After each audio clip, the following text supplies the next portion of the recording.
Os animais são usados para fins de entretenimento das mais diversas formas no mundo inteiro.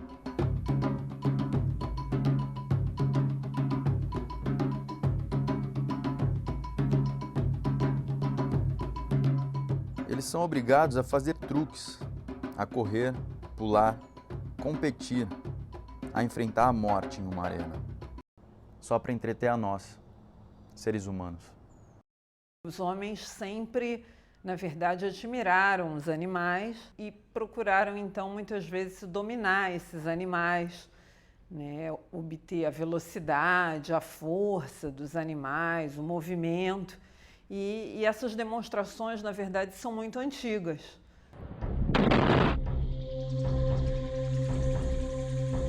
Mas já estamos no século XXI.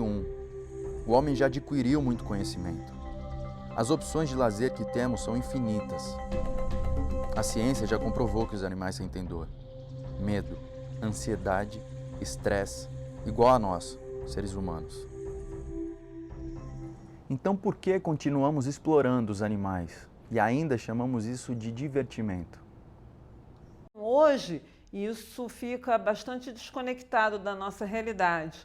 Ou seja, no momento em que você sabe que animais sofrem, têm sentimentos, né, e muitas vezes interagem de forma afetuosa, e do outro lado você tem essas demonstrações de poder, de força do ser humano querendo subjugar os animais, né, e causando sim sofrimento a esses animais, danos a esses animais, aquilo que hoje uma grande parte da sociedade também não aceita. Todo tipo de entretenimento que usa animais causa maus tratos, sejam eles físicos, mentais ou psicológicos. Muitas vezes isso até pode não aparecer ao público que está vendo, mas isso está embutido ali naquela prática para promover aquele efeito de espetáculo. A gente deve questionar assim, que tipo de divertimento é esse que se baseia na exploração do outro, né? Que aceita um divertimento, um prazer a partir do sofrimento do outro, seja ele humano ou animal. No Brasil, os animais são protegidos por diversas leis. A principal é a Constituição Federal, que veda atos de crueldade contra animais. A Lei dos Crimes Ambientais, em seu artigo 32, proíbe condutas de maus tratos contra animais. E a Declaração Universal dos Direitos dos Animais adverte contra a utilização de animais para divertimento humano.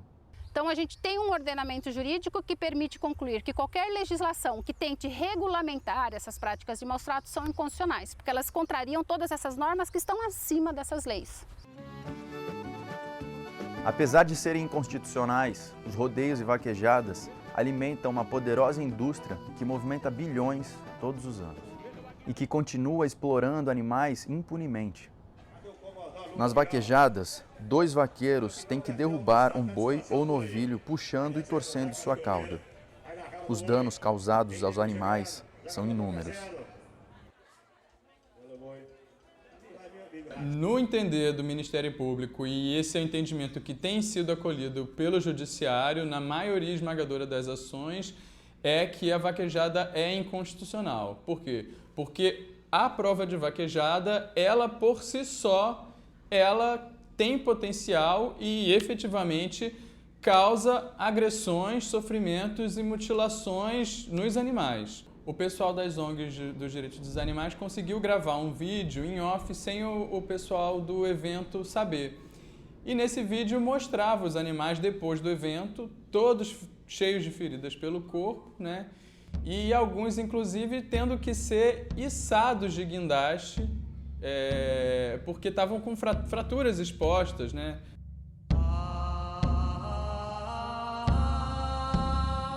Os defensores da vaquejada alegam que ela é uma manifestação cultural, que deve ser preservada e que mostra apenas o dia a dia de uma fazenda. Mas, na verdade, os animais raramente são laçados. Muitos, felizmente, nunca passarão por esse estresse. Não tem nenhum direito à cultura que vá ser justificado diante de uma outra regra da Constituição que diz com todas as letras que as atividades cruéis e que causam abuso ou maus tratos aos animais não vão ser aceitas. Então, a partir do momento que tem prova já técnica, né, de que a vaquejada ela causa ferimentos aos animais, ela causa mutilação, a cláusula que determina que ela não seja realizada prevalece sobre qualquer alegação de que aquilo é um direito à cultura, aquilo é uma manifestação cultural.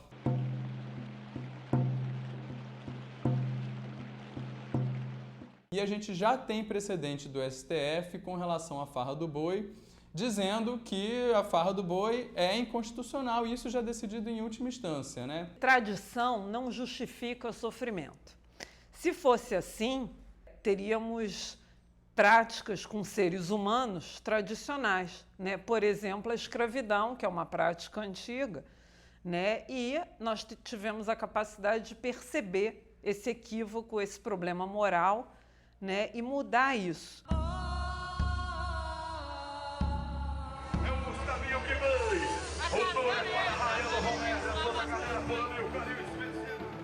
Amparados pelo status de atividade esportiva e seguindo os moldes norte-americanos, os rodeios no Brasil envolvem muitos patrocinadores e movimentam muito dinheiro. O rodeio é um agressor montando um animal que não tem como se defender. O peão é um agressor. Então, um animal desesperado querendo se livrar e um homem mostrando que é superior na cabeça deles, superior ao cavalo, dominando esse cavalo. Os organizadores de rodeios alegam que os animais não sofrem, que são tratados como atletas. Mas inúmeros laudos veterinários provam o que não é difícil de se constatar apenas observando as provas.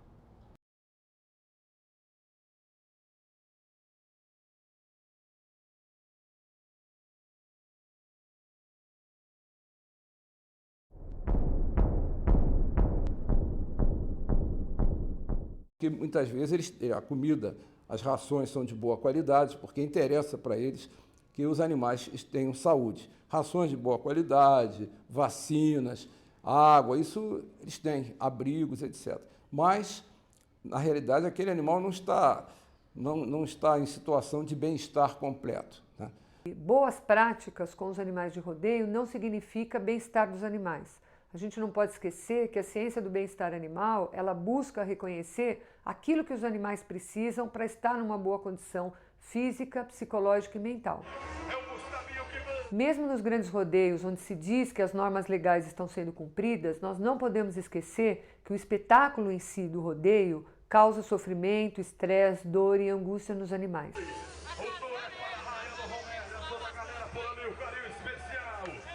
Então, para fazer o animal pular durante as provas de rodeios, são utilizados o sedem, as esporas, os sinos, a peiteira e a sela.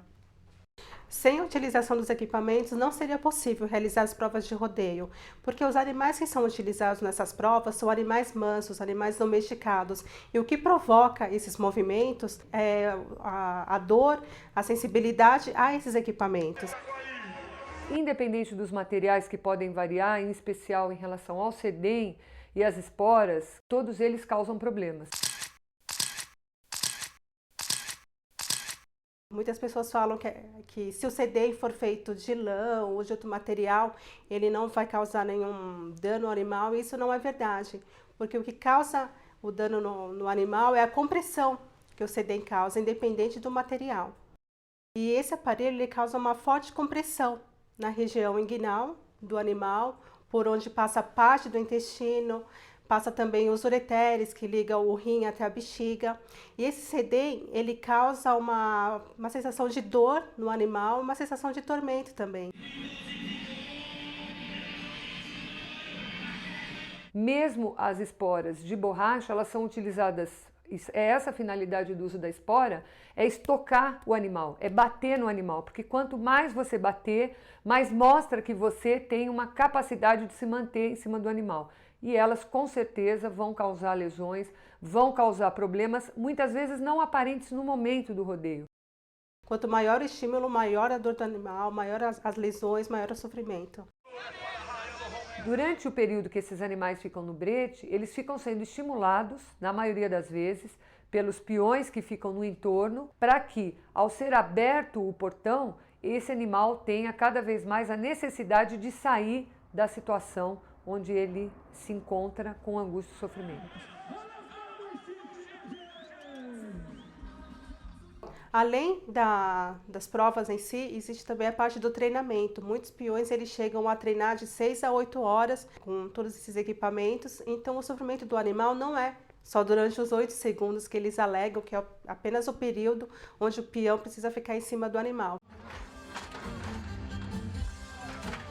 E mesmo quando acaba o evento, o espetáculo, né, a gente sabe que as consequências desse estresse continuam, assim como nós, seres humanos.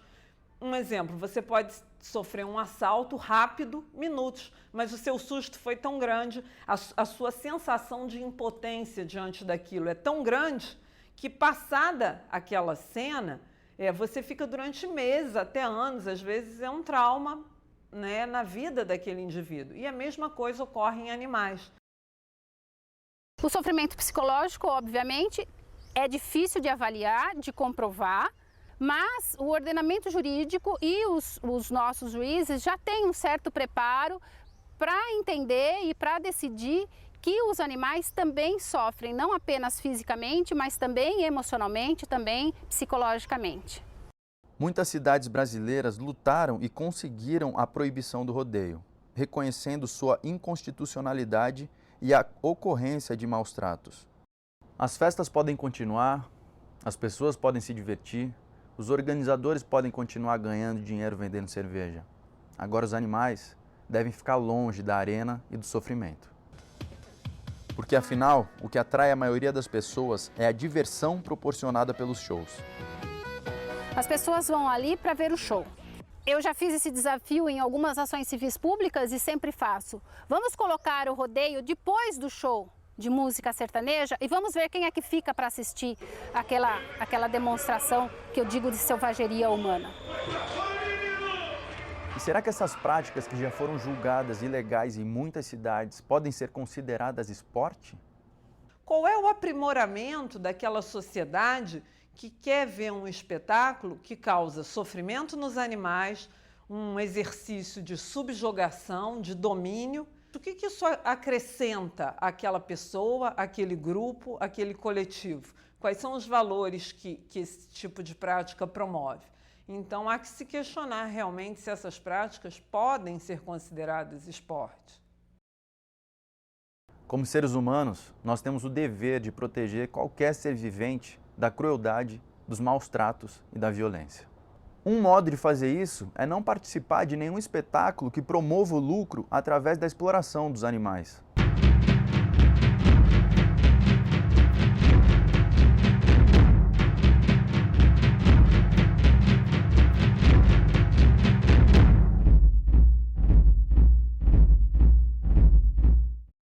Até que ponto é sustentável ou até que ponto é eticamente justo, certo, que nós obtenhamos lucro à custa do sofrimento de um ser sensível como nós, que tem interesses de sobreviver e de viver bem tal qual nós. Então essa é a grande questão que eu acho que nós temos que responder como seres humanos e como nação para o mundo. Somos uma espécie com grande poder sobre as outras espécies e, por isso, temos o dever moral de não abusar desse poder. Nós temos escolha, nós temos inteligência, não precisamos disso.